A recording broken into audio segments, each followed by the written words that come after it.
flicked it that way and he's actually spun his body the other way. That's how hard it was. I think it would be a much more alarming discussions we're having around Sydney FC this week. I've been wronged before, many times, often on this show. Yeah. But this has got to be a fun game, right? Forget about anyone else or the other clubs. Show some pride. Tune in next week to see if Max Radamus is correct. If he doesn't get the job now, he should walk away from New Zealand forever. Given what they've been through for 40 years all around the world. Images that precede unfortunate events. What is that? And so he got away with this one. This game's easy. Oh,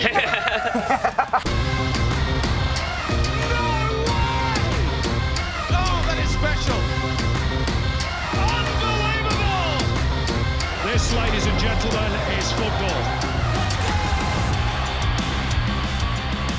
Hello and welcome to another episode of Total A-Leagues. I'm Vince Rugari. The finals picture is getting clearer. We've got a Sydney derby to look forward to and a lot of other stuff to help me chop it up as always. Tommy Orr, Daniel McBreen. Boys, what's cracking? Plenty of gusto today, mate. I like it. Oh, thank you. I appreciate you noticing my heightened gusto.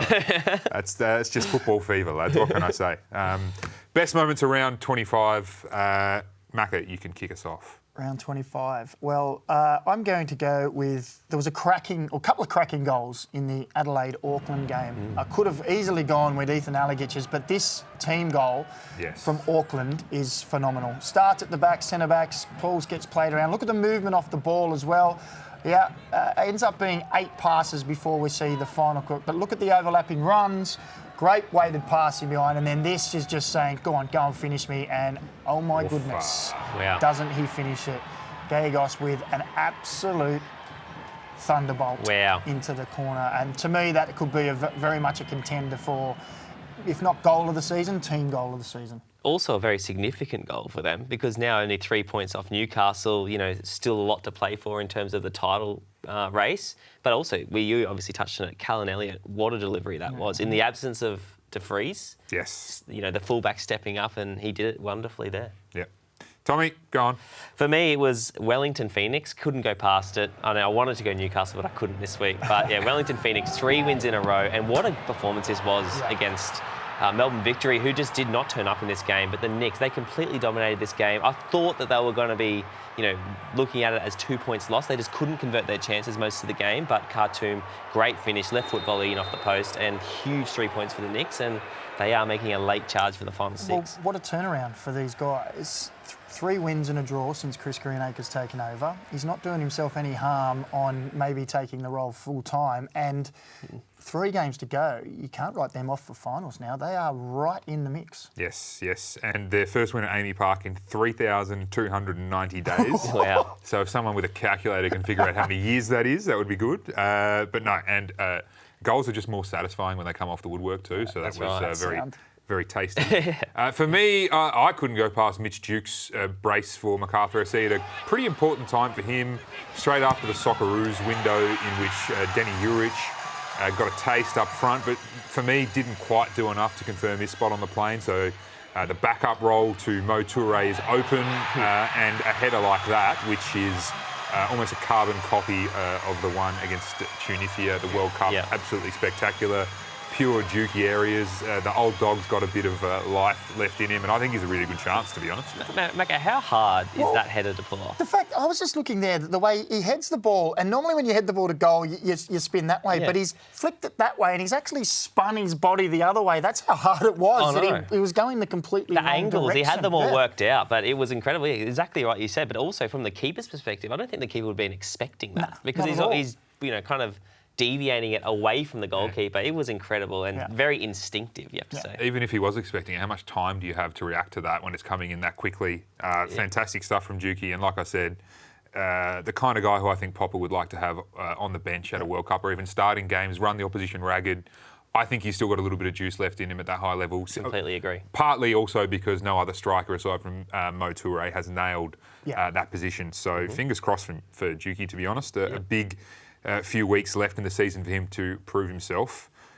We'll launch straight into the game that happened last night for us as we're recording this. Macca, you were there, calling it, sorry. Yep. Melbourne City versus Mariners, 2-1 win for City.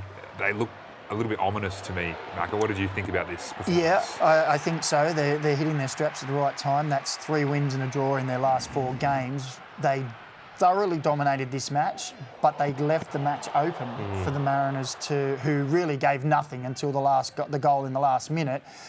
They just cannot kill teams off. They just seem to dominate, lots of possession, but their finishing hasn't really been up there. This was a great finish and a good goal again. Naboo with his first touch after coming on. But if they do get into finals, they're a team that I think teams wouldn't want to play. But their Achilles heel is they don't kill teams off. So teams will say, well, they'll still give us a chance. That's right. I think Max Caputo, if we spoke a lot earlier in the season about how kind of compelling he was at the start of the season, I think he has come off the boil. You said in the coverage last night, and there was a number of times, Daniel Arzani and Nate Atkinson on the right-hand side were just tearing Mariners to shreds. Yeah. There was so many deliveries they put into the box, but nobody really gambling to get onto the end of them. And I think that is, to your point, exactly what the missing piece is. But the counter to that is, I think where they have improved in the last few games is their passes through the midfield. Yeah. So incisive, and it was a very slick pitch, obviously, last night, but the pace of their ball movement at the moment is very difficult to defend. So where's the problem, Macca? They've got the highest average possession, but they're 9th for goals scored. Are we saying it's Caputo and the front players not finishing their chances, or is there something else that's happening in the way this team is playing under Aurelio Vidmar that is leading to that sort of lack of efficiency? I think what Tommy touched on there is that they are improving that playing through the midfield, which is helping them now get into those more advanced positions. Let's not forget that Matt Caputo is still a young striker in terms of attacking experience. I can't help but think if there was, say, a Jamie McLaren there, potentially with that experience and just done it year after year, would it be a little bit different? And then you could be bringing a Max on like we saw a couple of years ago, bring him on. I think there's a lot of weight on his shoulders to be the main number 9.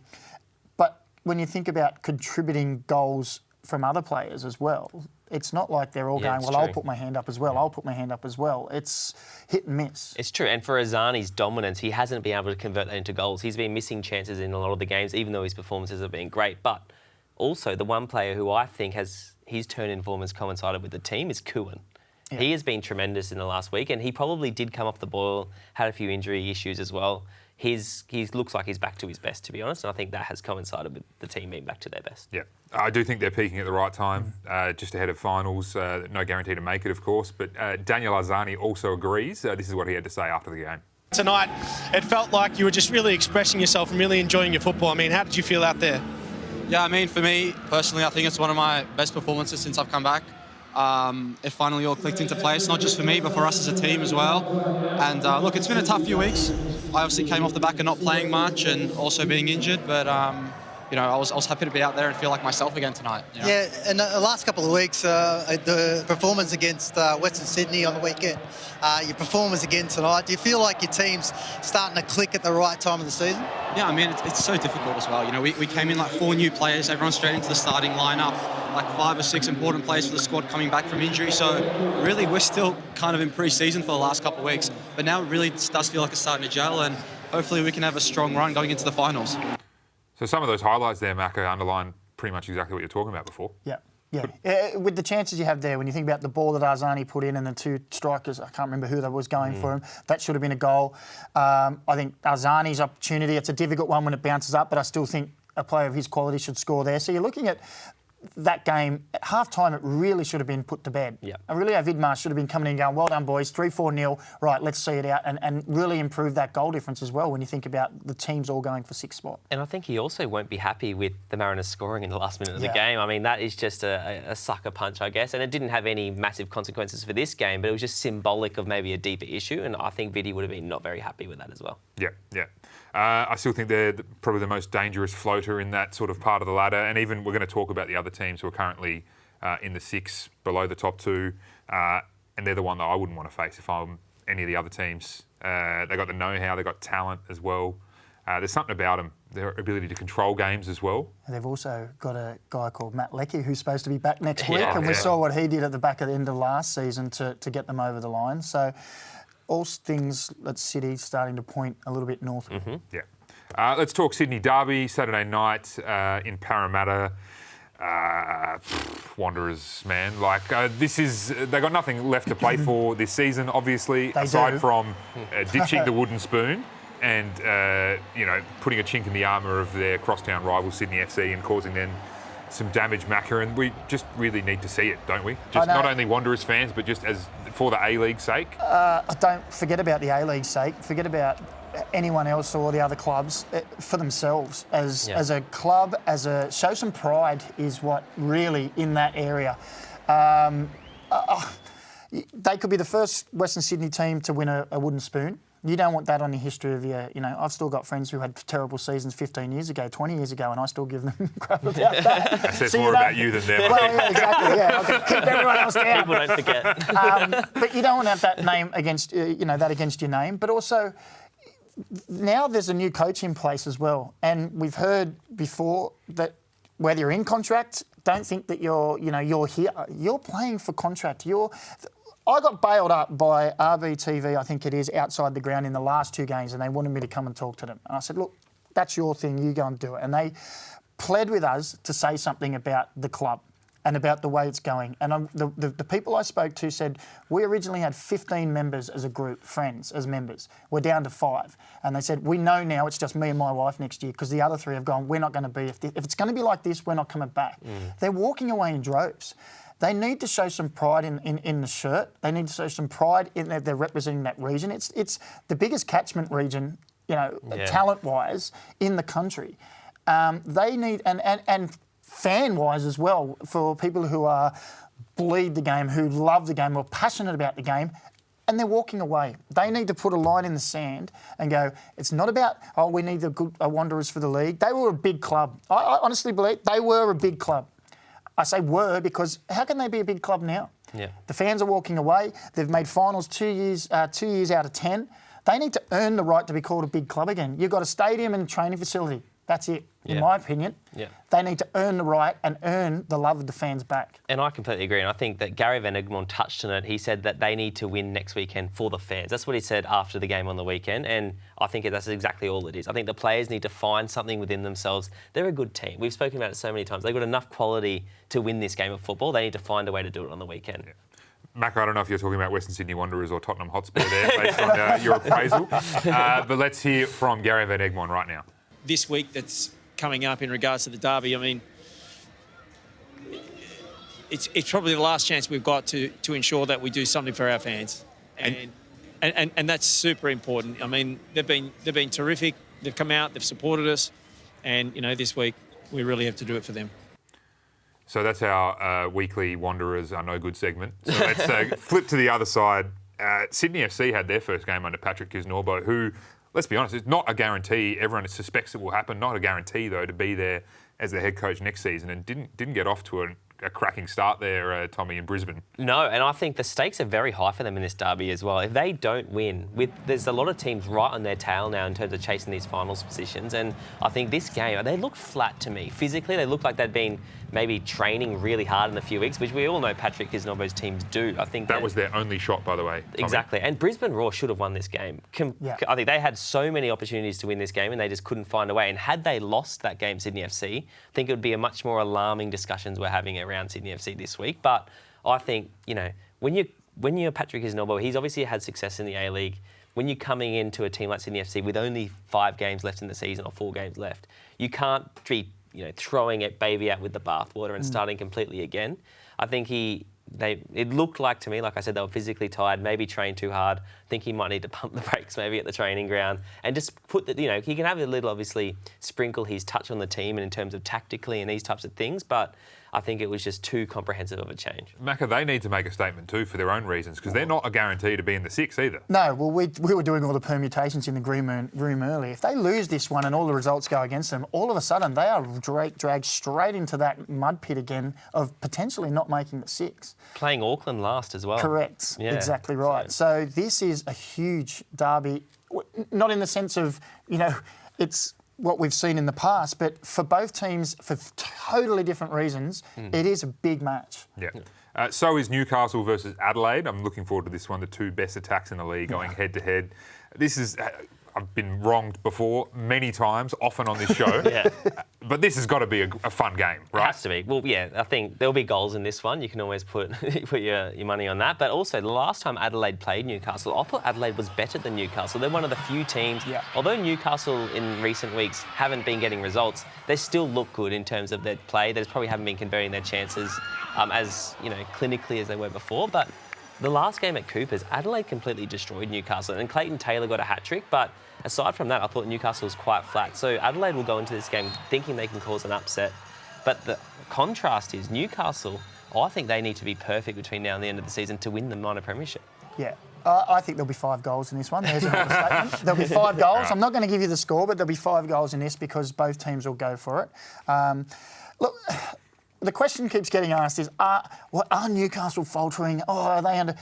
I think they're a little bit a victim of their own success because they have been so great this season and no one was really expecting it. Now that they're not just dismantling teams and smashing them, we sat in the green room saying, in the last 5 games, they've scored 1, scored 2, scored 1, scored 2 and 2. And I'm like, well, they've scored 2 goals in 3 games. They just can't hold them at that place all the time. So I'm not worried about Newcastle. I think they'll get the premiership done. Finals football is a completely different story, and you've got to think they've been doing it without Taylor. Eli Adams was off the bench this week as well. So look, I'm not worried about them. I think they will get over the line for premiership, but there'll be 5 goals this week. Yeah. Tune in next week to see if Max Stradamus is correct, or if we'll all just forget that happened and move on with our lives. We'll see, Macca. We'll see. Auckland Victory is another big one. Obviously, Auckland snapping at the Jets' heels. Both sides going to be pretty depleted for this one. Auckland already have De Vries out. Brimo, Wood and Mai also ruled out. But then Victory not going well. And then the one thing that's good about them, at least lately, Juan Mata, out with, he had elbow surgery this week. I hope we see him again in a Victory jersey this season / next season also. Again, no guarantees there. Huge loss for Victory. And I think there are question marks now about how they can recalibrate because, you look at, he is so instrumental to the way they play and how they create chances that you take him out and the struggles were evident. I think even after this moment happened, he obviously wasn't himself. It influenced him in this game. It was clear. And obviously now we know what the injury was. It makes complete sense as to why that was the case. But, looking into these last 3 games, who I think they're obviously in a little bit more of an assured position than Sydney FC, but at the same time, they need some more points too to guarantee finals themselves. But you also want confidence going into the finals. So you don't want to limp into the finals and go, we got there. Yeah. You want to go in with some gusto. And we've said all along since he's started to play, how are they going to be if he get an injury? Because he is the fulcrum for that team. He runs the show, and it all goes through him. And he's quite rightly he's doing the business. Now we're going to see the depth of the squad and who's the one who's going to step up to the plate and say, I have to assume that role now, and I have to be the playmaker. Well, who do you think it might be, Macca? Because the forwards obviously are not producing at the level that we'd like. We've spoken a lot about Virgos. What's the name? Genre. Yeah. Might be the guy, the sort of other creative aspect of this team. Maybe he gets shifted in the 10 and gets the strings. Well, he started there, didn't he? I think that's the logical choice. Of the season. Yeah. But I remember at that time we had the discussions about that's not really his natural position. He's more the 8 position. Yeah. So. But what else can they do? Well, that's it. Well. Grimaldi, could you throw him in that area there as well? Let's not downplay it too much as well. You look at the likes of Santos. I think he's had a much stronger second half of this season than he was at the start. So there's still a lot of firepower in this team. It just hasn't clicked when Mata's not been in the lineup, and that's what they need to solve. It's not a matter of them not having the ammo to cause teams to hurt other teams. It's just them finding the right combination and probably tweaking their approach. With no Juan Mata, they might need to look to more kind of their wide plays in terms of inspiration to get past their man and be more direct and get crosses into the box. I think these types of things, they're going to have to recalibrate. Yeah. Let's have a look at the ladder as it stands right now. The top 6 race, as we've been saying, is getting intense. Macca, do you see much movement happening this weekend in terms of these final spaces? Well, all eyes on 5th to 8th, to be honest. Depending on that Sydney FC Western Sydney game, if Sydney FC lose that, it is all hands on deck again. It blows it wide open. If Sydney FC win that one, I think they can start to go, well, okay, we feel a little bit comfortable. And I think City versus Knicks, they are both. I mean, if the Knicks win that's a massive one. that 6th place is just blown wide open, I think. And if Wellington lose to Melbourne City, I think that, it's going to be tough for Wellington to get back from that one. But that is huge. And obviously a busy week for Melbourne City as well. Eunice will come back in after his red card, which is a big thing for them. But that is a huge game. Yeah. Probably haven't spoken enough about the Phoenix and how well they've been going under at Greenacre. Super impressive. Yeah, if he doesn't get the job now, he should walk away from New Zealand forever and never go back. This is his 4th time in interim. They've won 3 and drawn 1 under him. They look rejuvenated. They look lively. They absolutely dominated Victory on the weekend. They could have won by more, or should have won by more. And I think the surprising thing as well has been the change in approach, because how much more attacking kind of flair are they playing with now and more incisive passes? It's honestly completely unrecognisable. Yeah. You know who else looks rejuvenated and lively?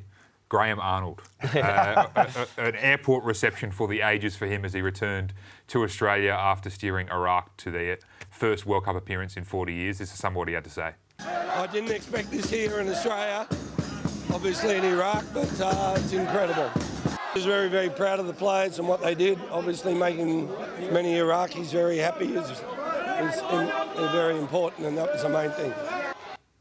How good. Graham Arnold. Well done, mate. Yeah. Everyone's happy for that. Incredible What achievement. a great story for Australian football. Everyone's got an automatic second team in Australia for the World Cup as well. Yeah.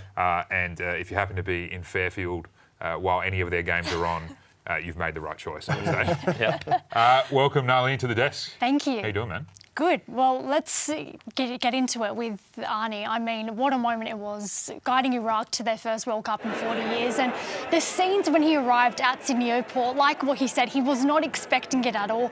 He was swamped by hundreds of Iraqi fans getting amongst it. Even on the streets of Baghdad, there was a bus parade with the players. His face was plastered on the bus. I mean, this is really something we don't see too often in our lifetime.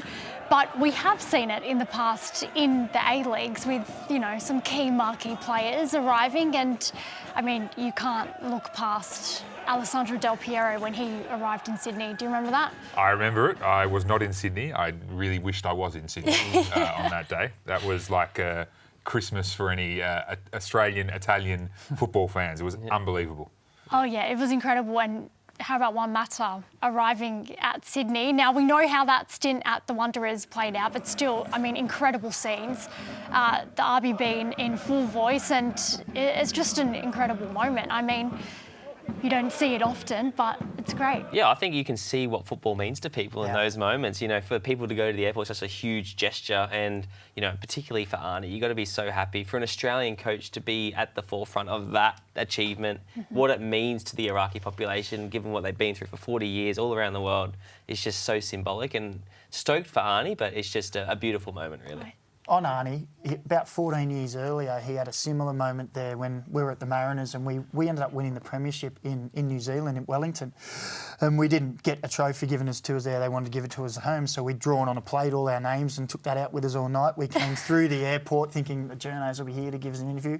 Not one journo. We walked out, we were like, we'll just get on the bus. So finally, 14 years later, Arnie got his welcome home that he deserves. Yeah. Can't forget as well, the number one airport moment in Australian football, I think, is the Wanderers coming back from Riyadh for the Asian Cup final, the Champions League final, sorry. Unbelievable, so good. Yeah. That Juan Mata one, though, images that precede unfortunate events.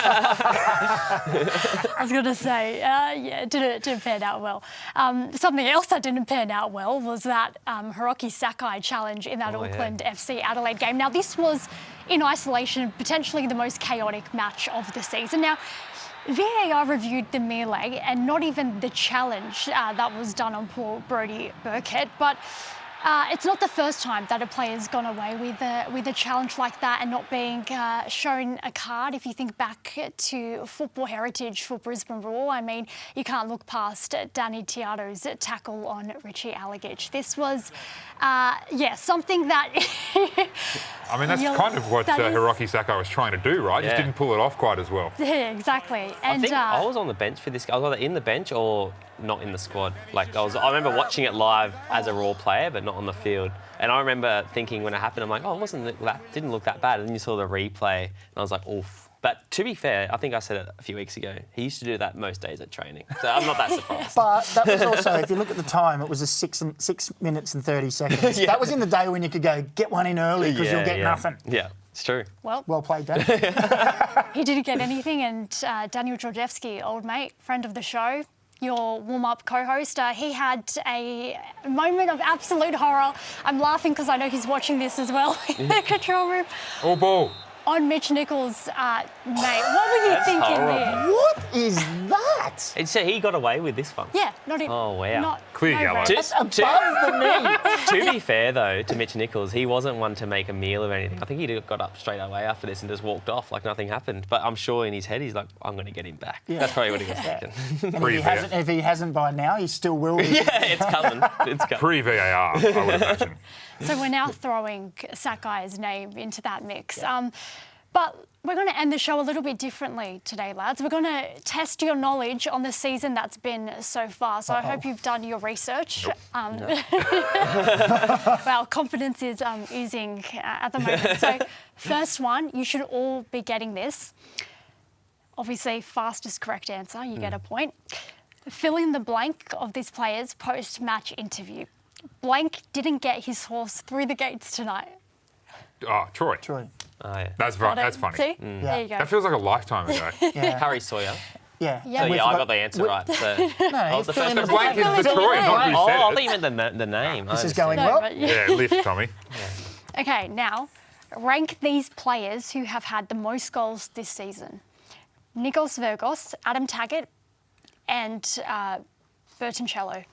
Bertoncello first. The exact Vergos opposite way second, that you had Taggart it. last. Correct. Okay, whatever. Okay, third question. Only 2 outfielders have played every single minute of the A-League this season. Can you name them? No.